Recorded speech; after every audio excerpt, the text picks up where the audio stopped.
Grand Rising, or good afternoon, or whenever you're watching this. What's going on, y'all? So, it's been a couple days that I've recorded content for YouTube. I know I was getting it together, but I'm back and I'm better.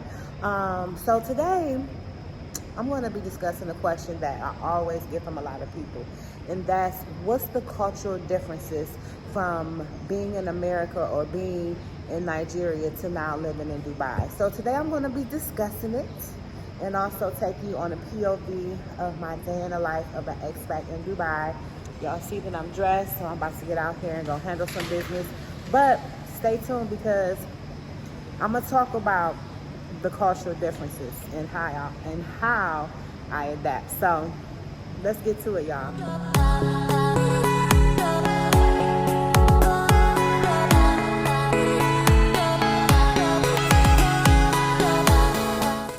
I'm at the beauty supply that I'm used to. I have to come to the pharmacy to get lashes. And it's quite expensive actually, because lashes supposed to be like $2-3. These are $8. So y'all can see I did my lashes, I did my nails, so I'm back to doing what I do.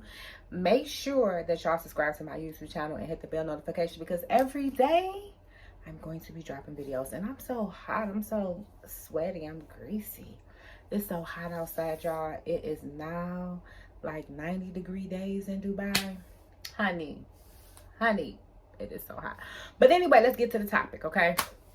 So the cultural differences that I've noticed since living in Dubai. The very first thing, and I tried to get a video for y'all last night, but I couldn't, is heterosexual men walking around holding hands, like in relationships. Now, I know there are, some LGBT people here in Dubai, but I noticed it's in Nigeria, like people walking around holding hands. So hold on, I gotta sneeze. Excuse me, let me dry my hands off. But let me wipe my, okay, there I go. But let me go wash my hands. I'll be right back. Okay, so I'm back. So anyway, y'all, the cultural differences that I've noticed from being in Dubai and being an American, or even just being in Nigeria, because there was a lot of cultural differences in Nigeria as well. But the first thing that I said was heterosexual men, friends, family walking through the streets holding hands. I was not used to that. And granted, I do have some friends that are in the LGBT community. I don't know about the other letters, but the L, the G, the T, yeah, I got friends in those community. But anyways, I was saying, coming from America, we're not really used to seeing heterosexual men holding hands unless it's a young father and a son, or it's a gay couple. But here it's just normal. And there are a lot of people from different countries here. So, it's Nigerian, it's Pakistani, it's Egyptian, it's Syrian. It's all these different cultures coming to one. So they bring their cultures here. Now, when it comes to more cultural differences, like I've lived in so many different places now. I've lived in Syria, Nigeria, and here in Dubai. And so for me, I haven't really noticed a lot of cultural differences. I am a person that can adapt. A lot of people can't adapt to different places and just like get there and just be like, oh, okay, this is what we doing. But for me, it's kind of like I go with the flow, so I haven't really noticed too many cultural differences. There is one difference that I noticed. It's like, which is kind of like, I don't know if you want to call it unfair or fair, but like a lot of the companies will like state the nationalities of the people that they want to hire. So like the gift for less, where I buy a lot of stuff, like I bought my nails, I bought my toilet tissue, they specify when they have I'm hiring or now hiring, they'll specify the actual nationality that they want to hire. So if you're not Filipino, you can't get a job at that store, which is different for us because, in America, we try to push the equality thing. Anybody can get hired, even though in their mind or the company knows the type of people that they want to hire. They don't say it out loud. Here, they flat out say it, like flat out. Like, you cannot work here unless you are this nationality. So that's like a little cultural difference. I haven't seen that in Nigeria because most of the people are Nigerian. I haven't been to any other countries, and when I was in Syria, I wasn't really looking at stuff like that. But here in Dubai, they do specify the nationality in which they want to hire, which is kind of weird for me, but you know, it's whatever. Another thing about the cultural differences that I noticed is that, you know, there isn't like a segregated area. Like, okay, this is where the Mexicans live. This is where the Filipinos live. This is where the Middle Easterns live. This is where the Africans live.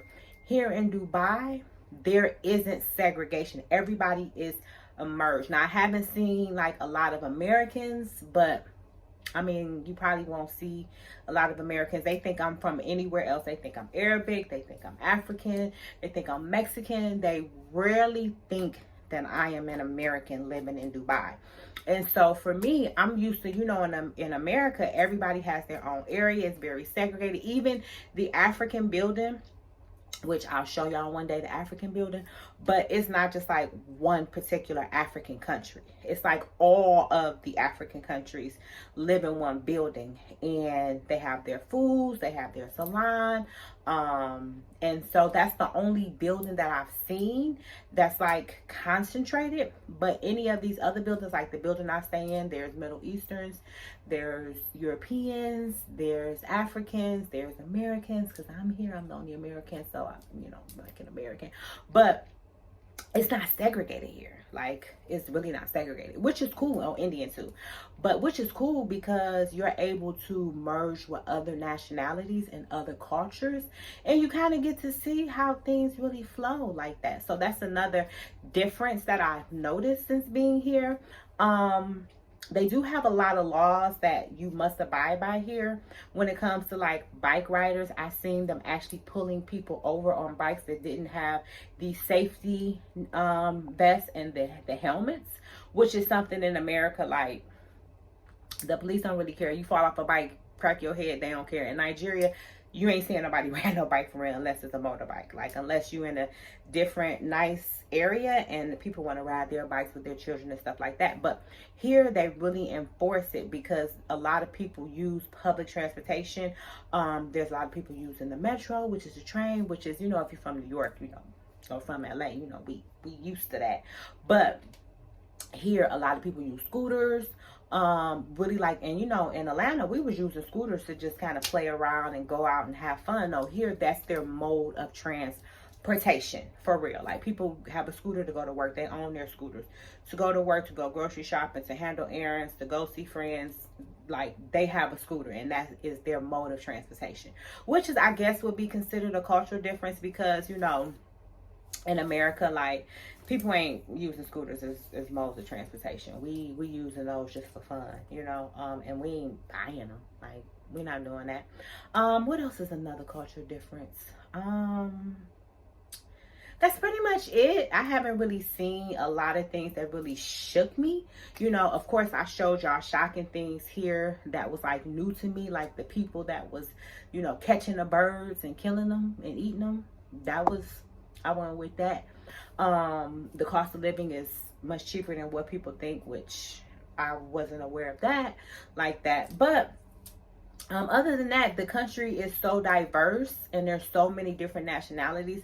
So it's kind of hard for them to have one cultural thing that would be considered different than, like, even during Ramadan. Like, okay, a lot of restaurants don't serve food during the day, but I believe that if I'm in a heavy Muslim community, that would be the same thing. Now here it is more like all the restaurants are not, you can't eat until Ramadan. Is like until it's time to break fast. That may be considered a cultural difference. And they really like on that, like, you can't get food before that time.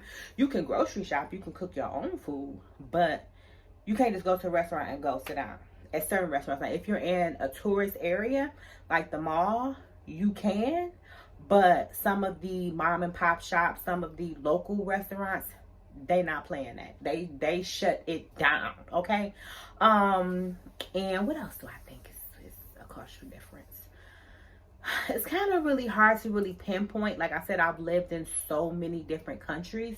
So for me, it's just like being out of America. When I went to Nigeria, things were so different. Maybe if I would have did this video back when I first left America, I would be able to be like, this is different and that is different and this is different. But seeing that I've been away from America for a few years now, to me, it's just like living abroad. Like, I just adapt, you know. It's not something that made me raise my eyebrow. I'll be like, oh, this is so different, you know. I mean, I notice things are kind of like not American, you know, but right now I'm not even fixed on trying to make my life Americanized. That's why I left America, because I was over living that standard American way of thinking. Now, I do notice that the difference between Americans and people that live abroad is the way of thinking. And I'm going to do a whole video on that, because I can't even like try to give it to you right now. I need to do a whole video on the difference of the way of thinking and what I've noticed from people that live abroad from Americans. And it's kind of like night and day, low key, like low key, high key. It's night and day. Like, one thing I will notice, there isn't an influx, especially here in Dubai, there isn't an influx of gossip blogs. You know, there isn't a lot of negative programming. You know, there isn't an agenda pushed on these people. But like I said, we're going to do a whole video on that, because I could go on and on and on about the different mindsets of living abroad versus living in America. And actually, I still like kind of stay connected to a lot of the news, and my friend sends me stuff from the gossip blogs, and I be so drained when I see that shit. Like, literally, you want to drain me? Send me something from the shade room. And I did a TikTok about this. Like, send me something from the shade room. I read the comments and I be like, what the fuck is wrong with these people? And then you go to a Nigerian blog that might post the same thing, and their comments is totally different. They don't be with that shit, y'all. They not co-signing that bullshit. They ain't with it. Though the Nigerian culture does have a lot of toxic things going on, but compared to the American toxic and the stuff that they allow, or the stuff they let slide, or the stuff that they co-sign, they ain't with it. But like I said, I'm gonna do a whole vlog on that, because that's a whole different conversation. But anyway, I just wanted to share some of the cultural differences. I know this video is kind of short, but I said I was gonna do like shopping with y'all and do all that kind of stuff. I'm gonna do that in another video. I was gonna go shopping right now, but it's hot as fuck outside, so I'm not doing that. I'm gonna do it later. I'm gonna show y'all what 100 dirham gets you in Dubai. So make sure you subscribe to my YouTube channel to check out that next video, which is gonna be coming up next. But anyway, y'all, I'm about to get up out of here. I gotta get dressed. I want to get me some Nigerian food today, because baby, it's really going into this raw food life because it's so hot. But before I go, y'all know I've been trying to go and do it for real, but before I go, I need to get me some bean porridge, some plantains, and some fried rice. Like, I gotta do it. And not the regular Indian fried rice or Chinese fried rice. Nigerian fried rice is a whole nother ball game. So I want to get that in my life. And then I'm really, because it's so hot too, and I'm prepping for plastic surgery, because I'm on cosmetic surgery. So I'm getting some work done on my body, and I have to lose weight. The plastic surgeon told me that I need to lose 20 pounds, which I'm gonna be taking y'all on that journey as well. So make sure y'all subscribe, because I'm gonna be taking you along the journey. But also, I'm gonna take you along the journey on how I lose the weight for it. And it's so hot here, so I don't even have the desire to eat heavy foods. Like, I tried to eat some foods that was heavy, and it really made me feel nauseous and sick because it's so hot. So my body is really telling me, you need fruits and vegetables that haven't been cooked. Like, you got to listen to your body, and I'm listening to my body. So but I'm also listening to my body and saying, before you do this, eat everything you want to eat. Because yesterday I had raw food and my body felt so good, and then I ate some Indian food later, and my body was like, why you do this? You didn't even want this. Like, why you waste your money, your time? Why you overworking your digestive system for something you really don't even need? But I do want some Nigerian food. Like, I ain't gonna hold you. So anyway, I'm about to get up out of here, y'all. Make sure you subscribe to my YouTube channel. Make sure you follow me on everything, TikTok, Instagram, Twitter, especially on Twitter, because on Instagram, they be trying to shade me and flag my tweets. So make sure y'all follow me on Twitter. Make sure y'all follow me on TikTok too. Watch all my videos, because they be trying to play me too. They try to shadow ban a chick, but I'm forcing content on them. So you can't shadow ban the vegan giant, boo. Anyway, y'all, I'm out of here. Peace.